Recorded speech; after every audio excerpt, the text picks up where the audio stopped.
Ootko sä se joogi, jolla tulee aina ranteet ja ehkä jopa sormet tai olkapäät kipeäksi joogaharjoituksessa, missä sä joudut olemaan esimerkiksi alaspäin katsovassa koirassa tai vaikka lankussa tai missä tahansa muussa asanassa, jossa sä joudut olemaan ranteiden päällä? Nyt katsotaan lyhkäisiä, tehokkaita ja oikein kivoja harjoituksia, että millä sä saat vahvistettua sun koko käsien lihaksia ja lisätä sun omaa liikkuvuutta. Puhutaan ensin ihan tosi nopeasti siitä, että millä tavalla ne sun kädet on siellä matolla. Elikkä kun sä olet alaspäin katsovassa koirassa tai vaikka siinä lankussa, niin levitä sun sormet ihan kunnolla sinne matolle ja paina sun sormen päillä siihen mattoon ihan kunnolla. Eli sulla tulee tämmöiset vähän kohollaan olevat sormet. Eli ei ole tarkoitus pitää tällaista kuollutta lahnakättä siinä, että sun sormet ei tee yhtään mitään ja sit sulla on kaikki paino siellä ranteiden päällä. Sillä on tosi iso merkitys ja kun sä opit aktivoimaan niitä sormia siinä matolla, niin sit se huomattavasti kevenee se paine siellä ranteissa. Aloitetaan ranteista. Laita sun kädet nyrkkiin ja pidä sun kädet tässä ylhäällä. Ja kädet siis ihan kunnolla nyrkissä eikä mitään tämmöisiä liibalaba wannabe-nyrkkejä, vaan ihan kunnollinen nyrkki. Sitten lähdetään pyörittelemään niitä ranteita ensin yhteen suuntaan. Ja tarkoitus on siis tuottaa se liikerata nimenomaan sieltä ranteista, eli sen takia me pidetään ne kädet tässä ylhäällä. Jos sä rupeat pitämään ne tässä vieressä, niin helposti tässä rupeaa vatkaamaan tällä tavalla, että käyttää ihan koko käsiä, mutta tarkoitus on siis tehdä se liike sieltä ranteista. Noin 10 kierrosta yhteen suuntaan, ja sitten sä voit vaihtaa suunnan päinvastaiseen. Ja koita pitää se liikerata mahdollisimman laajana ja laadukkaana, eli ennemmin vähän hitaammin ja huolellisesti, kun taas sit silleen, että vatkuloi vähän jotakin sinne päin. Nelinkontin asentoon, eli ranteet ja olkapäät on linjassa keskenään, levitettynä ne sormet ihan kunnolla sinne matolle. Paina sormenpäitä kunnolla mattoon. Sitten lähdetään pyörittämään ensin yhteen suuntaan. Ja se liikerata saa olla just sellainen, kun se sulla tässä kyseisessä hetkessä on. Eli kannattaa aloittaa vähän pienemmällä liikeradalla ja siitä ruveta pikkuhiljaa aina sen oman liikkuvuuden mukaan laajentamaan sitä. Noin 10 kierrosta ja sitten sen jälkeen voi vaihtaa suuntaa toiselle puolelle. Sitten lähdetään tekemään painonsiirtoa ylävartalolla puolelta toiselle. Eli siirrä sun paino kokonaan ensin toisen ranteen päälle, palaa keskelle ja sitten siirrä toisen ranteen päälle. Ja koita pitää sun kädet koko ajan ihan tikkusuorassa, eli pyri ole koukistamatta niitä missään vaiheessa. Sitten jos ne koukistuu, niin peruuta vähän takaisinpäin. Eli sun ei tarvitse tehdä niin kauhean laajaa liikerataa, jos se liikkuvuus ei just siinä hetkessä siihen riitäkään. Sitten käännetään sormet itseemme päin. Ja jos nämä tuntuu liian intensiivisiltä, niin aina voi tehdä sitten yhden käden kerrallaan. Mä näytän nyt molemmat kerrallaan. Eli täältä lähdetään peruuttamaan peppu kohti kantapäitä ja ikään kuin kuoritaan ne kämmenet irti sitä lattiasta, vaan sen verran, että sulla pysyy kuitenkin sormet siinä matolla. Sitten lähdetään viemään takaisin kämmenet lattiaan ja tuut ihan koko matkan niiden ranteiden päälle.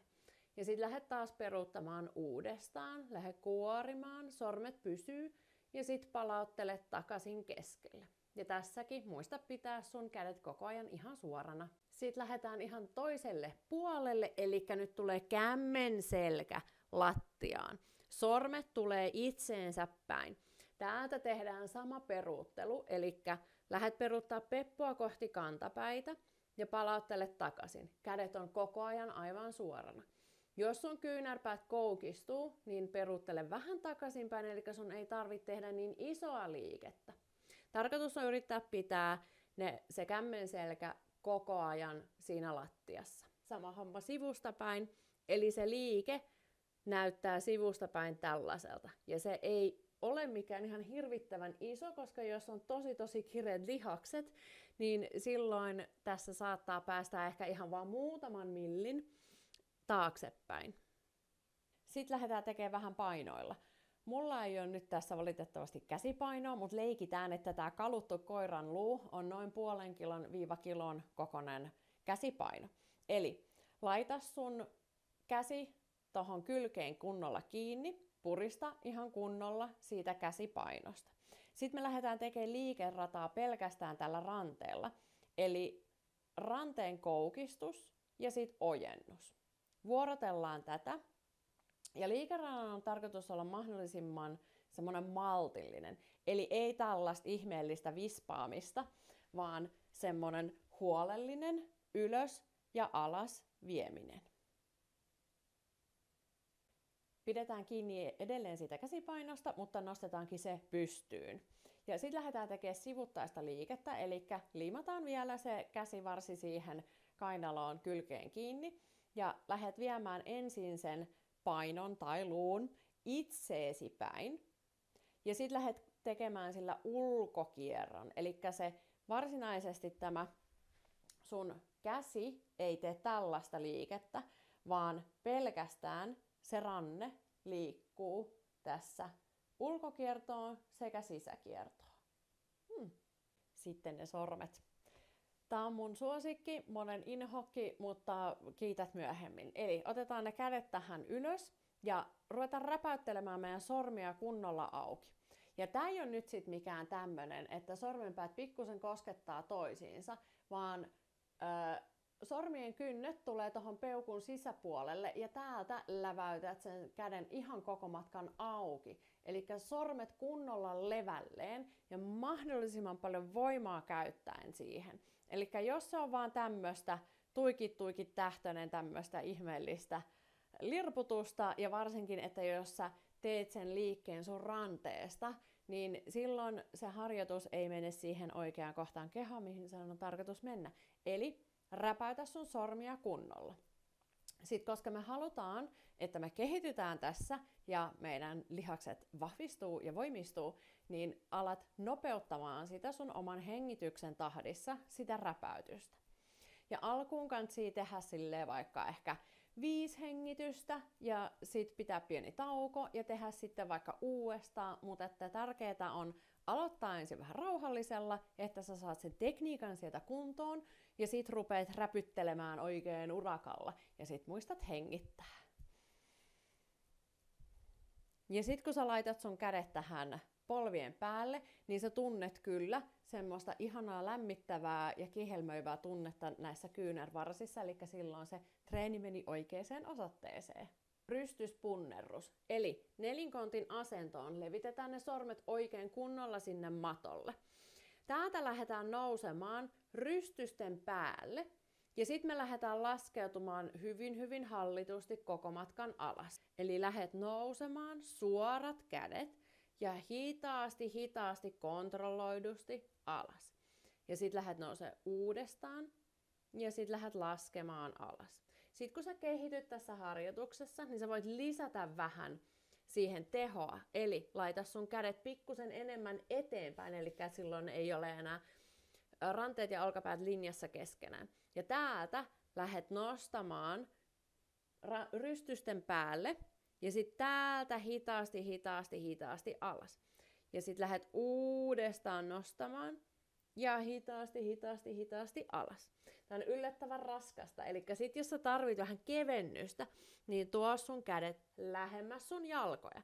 Mitä lähempänä sun kädet on sun jalkoja, niin sitä kevyempi tästä liikkeestä tulee. Sitten ihan semmonen käytännön vinkki, millä saa ikään kuin joogaharjoituksen lomassa, missä tahansa asanassa, missä sun täytyy ottaa pikkusenkin tukea lattiasta tai joogablokista. Sä saat vahvistettua salakavalasti sun sormia sekä ranteita. Eli semmosissa asanoissa, kun vaikka, sanotaan vaikka matala askel kyykky. Normaalisti meidän käsi on vaikka tässä ja tehdään kierto. Niin mitä jos sulla onkin sormenpäät siellä lattiassa, sä painat niitä sormenpäitä lattiaan ja lähdet täältä tekemään sitten sen kierron. Tai vaikka liskossa, elikkä sulla on toinen polvi ylhäällä, normaalisti meillä olisi kämmenet lattiassa. Mitä jos sä pidätkin tukea siellä sormenpäillä pelkästään? Tai vaikka leveä koobra, elikkä sen sijaan, että me laitetaan kämmenet lattiaan ja noustaan täältä ylös, niin laitetaankin sormenpäät pureutuu sinne lattiaan ja lähdetään täältä nousemaan ylävartalo ylös ja sitten laskeudutaan alas. Tai vielä vähän ekstraa, kun sä siirryt alaspäin katsovasta koirasta eteenpäin, eli vaikka siihen Anjaneya-asanaan. Sulla on molemmat kädet lattiassa. Mitä jos sä nostatkin toisen käden sormen päille ja täältä lähet viemään sen jalan sinne käsien väliin ja nouset täältä ylös. Tässä tulee silleen salaisesti harjoiteltua käsien ja sormien voimaa